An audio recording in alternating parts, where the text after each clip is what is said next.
जयशंकर प्रसाद की कहानी चंदा। चैत्र कृष्णाष्टमी का चंद्रमा अपना उज्ज्वल प्रकाश चंद्रप्रभा के निर्मल जल पर डाल रहा है। गिरि श्रेणी के तरवर अपने रंग को छोड़कर धवलित हो रहे हैं। कलनादनी समीर के संग धीरे धीरे बह रही है। एक शिला तट पर बैठी हुई कोल कुमारी सुरीले स्वर से दर्द दिल का ही सुनाऊं प्यारे दर्द दिल गा रही है।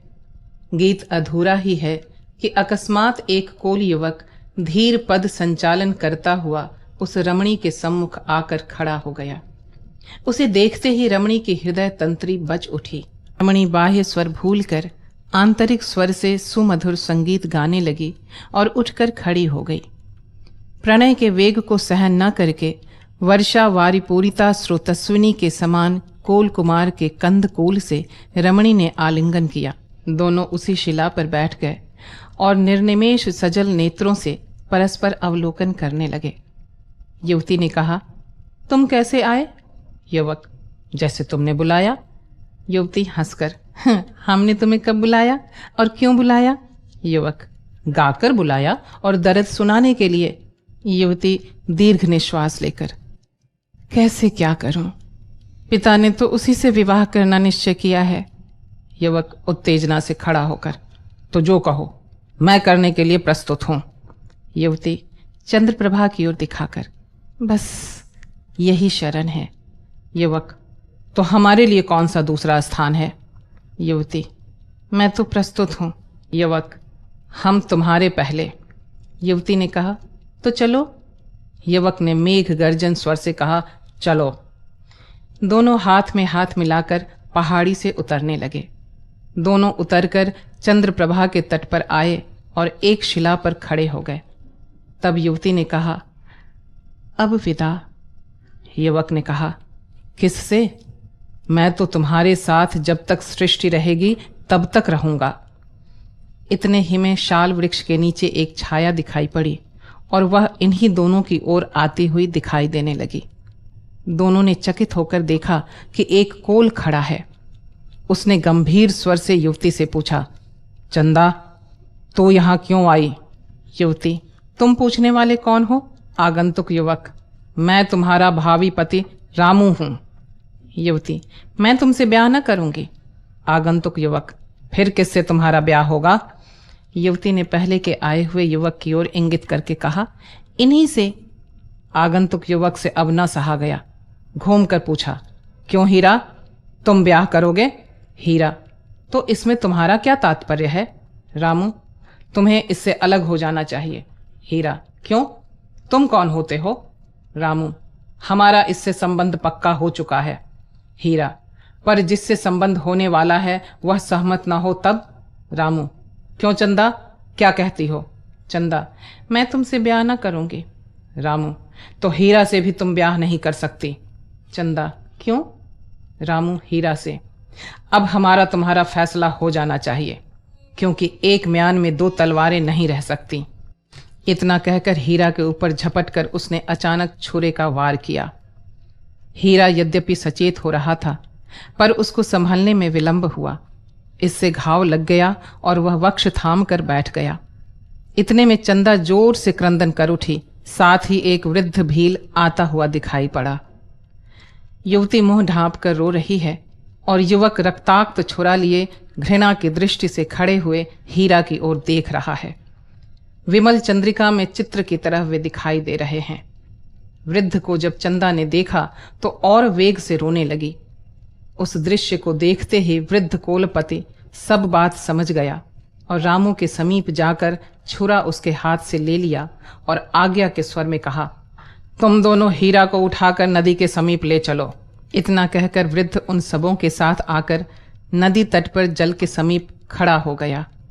रामू और चंदा दोनों ने मिलकर उसके घाव को धोया और हीरा के मुंह पर छींटा दिया, जिससे उसकी मूर्छा दूर हुई। तब वृद्ध ने सब बातें हीरा से पूछी। पूछ लेने पर रामू से कहा, क्यों, यह सब ठीक है? रामू ने कहा, सब सत्य है। वृद्ध, तो तुम अब चंदा के योग्य नहीं हो और यह छुरा भी जिसे हमने तुम्हें दिया था तुम्हारे योग्य नहीं है। तुम शीघ्र ही हमारे जंगल से चले जाओ, नहीं तो तुम्हारा हाल महाराज से कह देंगे और उसका क्या परिणाम होगा सो तुम स्वयं समझ सकते हो। हीरा की ओर देखकर, बेटा, तुम्हारा घाव शीघ्र अच्छा हो जाएगा, घबराना नहीं, चंदा तुम्हारी ही होगी। यह सुनकर चंदा और हीरा का मुख प्रसन्नता से चमकने लगा, पर हीरा ने लेटे ही लेटे हाथ जोड़कर कहा, पिता, एक बात कहनी है, यदि आपकी आज्ञा हो। वृद्ध, हम समझ गए बेटा, रामू विश्वासघाती है। हीरा, नहीं पिता, अब वह ऐसा कार्य नहीं करेगा। आप क्षमा करेंगे, मैं ऐसी आशा करता हूं।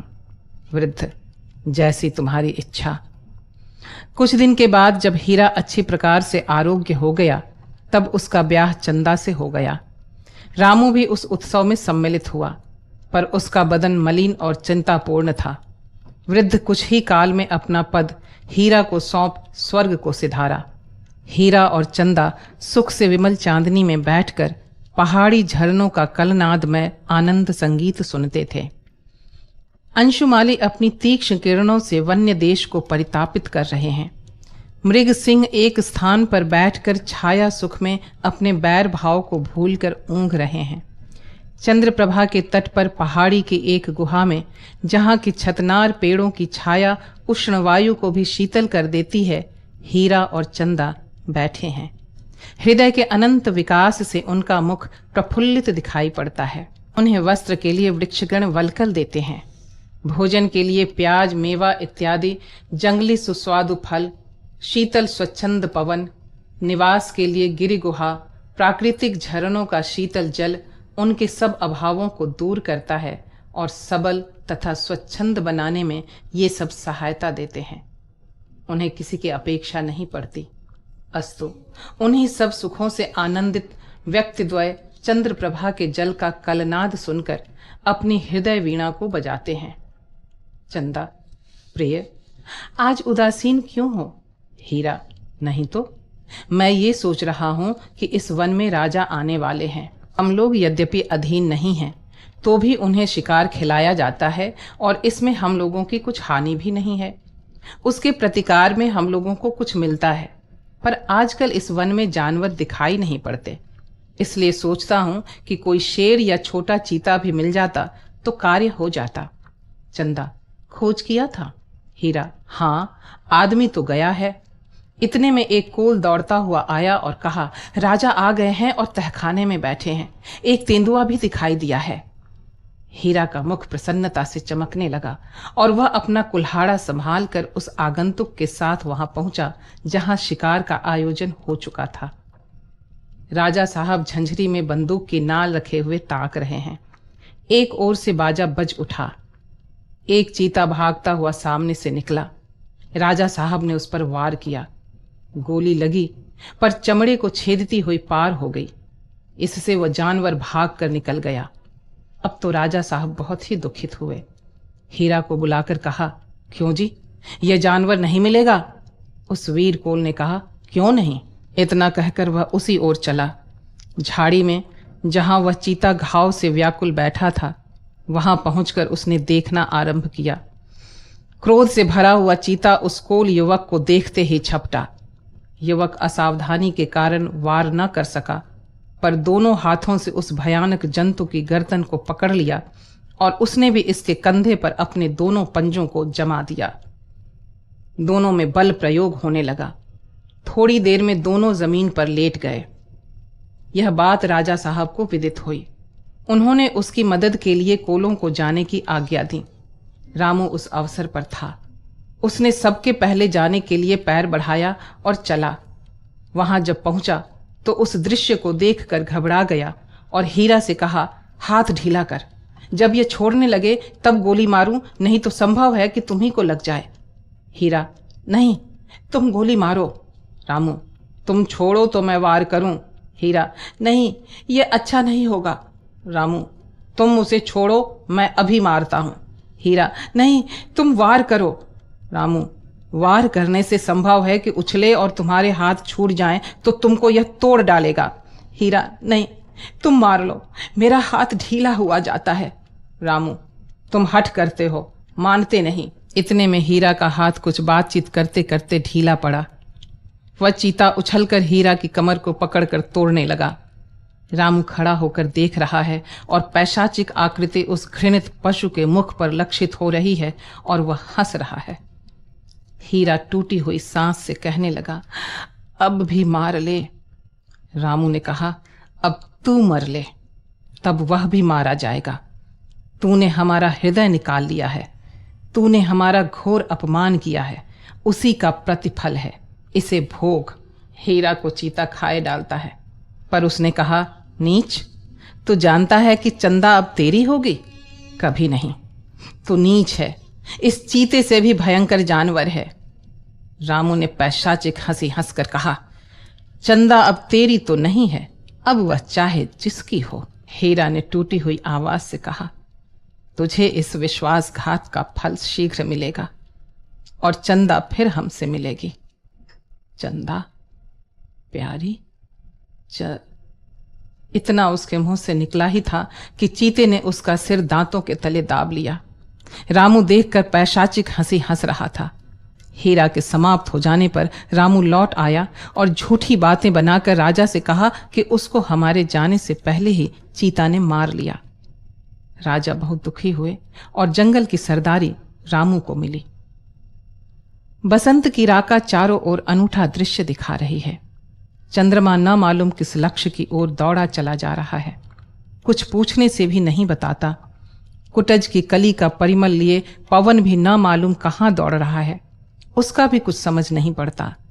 उसी तरह चंद्रप्रभा के तीर पर बैठी हुई कोल कुमारी का कोमल कंठ स्वर भी किस धुन में है नहीं ज्ञात होता। अकस्मात गोली की आवाज ने उसे चौंका दिया।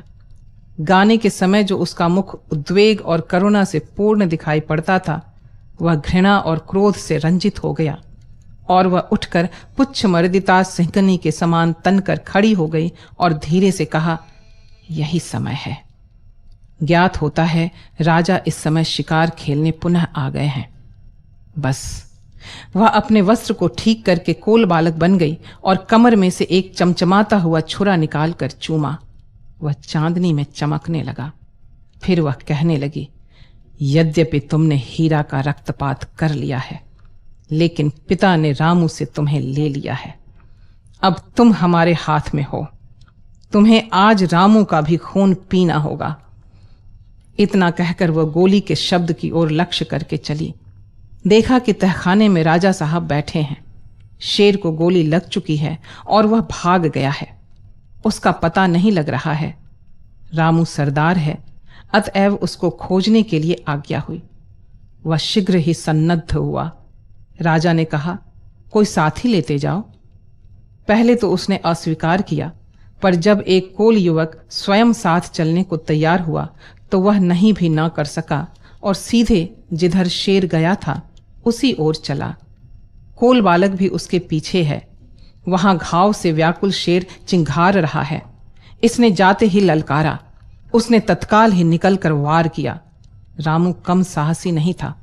उसने उसके खुले मुंह में निर्भीक होकर बंदूक की नाल डाल दी, पर उसके जरा सा मुंह घुमा लेने से गोली चमड़ा छेद कर पार निकल गई और शेर ने क्रुद्ध होकर दांत से बंदूक की नाल दबा ली। अब दोनों एक दूसरे को धकेलने लगे, पर कोल बालक चुपचाप खड़ा है। रामू ने कहा, मार, अब देखता क्या है? युवक, तुम इससे बहुत अच्छी तरह लड़ रहे हो। रामू, मारता क्यों नहीं? युवक, इसी तरह शायद हीरा से भी लड़ाई हुई थी, क्या तुम नहीं लड़ सकते? रामू, कौन? चंदा? तुम हो? आह, शीघ्र ही मारो, नहीं तो अब यह सबल हो रहा है। चंदा ने कहा, हां, लो मैं मारती हूं। इसी छुरे से हमारे सामने तुमने हीरा को मारा था। यह वही छुरा है, यह तुझे दुख से निश्चय ही छुड़ावेगा। इतना कहकर चंदा ने रामू की बगल में छुरा उतार दिया। वह छटपटाया। इतने ही में शेर को मौका मिला। वह भी रामू पर टूट पड़ा और उसका इति कर आप भी वहीं गिर पड़ा। चंदा ने अपना छुरा निकाल लिया और उसको चांदनी में रंगा हुआ देखने लगी। फिर खिलखिलाकर हंसी और कहा, दर्द दिल का ही सुनाऊं प्यारे, फिर हंसकर कहा, हीरा, तुम देखते होगे, पर अब तो यह छुरा ही दिल की दाह सुनेगा। इतना कहकर अपनी छाती में उसे भोंक लिया और उसी जगह गिर गई और कहने लगी, हीरा, हम तुमसे मिले ही। चंद्रमा अपने मंद प्रकाश में यह सब देख रहा था।